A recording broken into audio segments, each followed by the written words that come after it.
We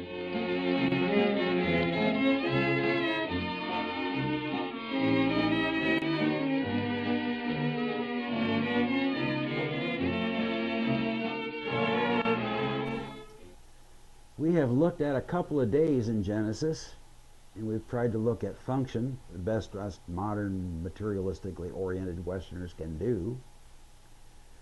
So let's take a look at another day, day 3. What happened on this day?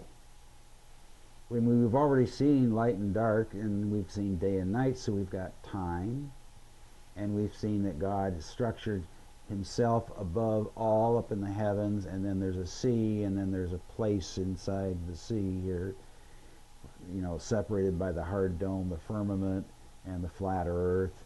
So we've got weather and where we live, our environment, and all that stuff. So what happens on day 3? Well, let's take a look at it, because there's a lot more explanation here on day 3. And God said, "Let the waters under the heaven be gathered in one place, and let the dry land appear." And it was so. And he called the dry land earth. And the waters were gathered together, he called the seas, and God saw that it was good.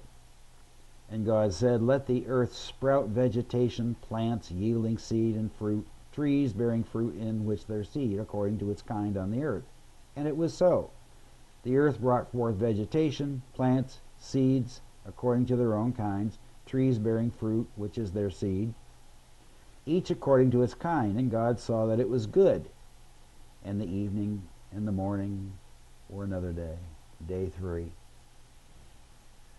Okay, so now we have the earth is sprouting trees and grass and herbs and bushes and vegetables and all that stuff.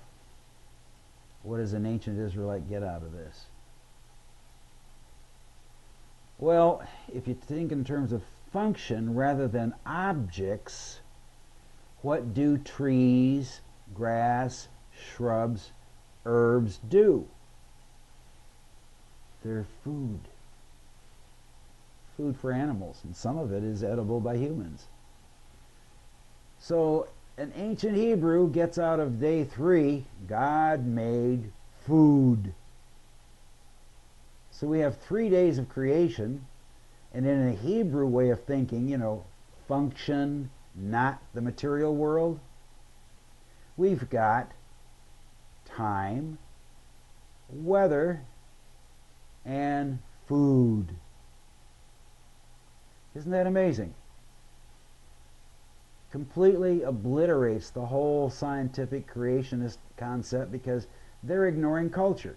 They forgot that Moses was raised an Egyptian, learned the Hebrew culture too, and then he wrote for some ex-construction workers turned shepherds who eventually became farmers, and he wrote to them in terms that what they could understand. They understood that they lived in a world invented by the deity.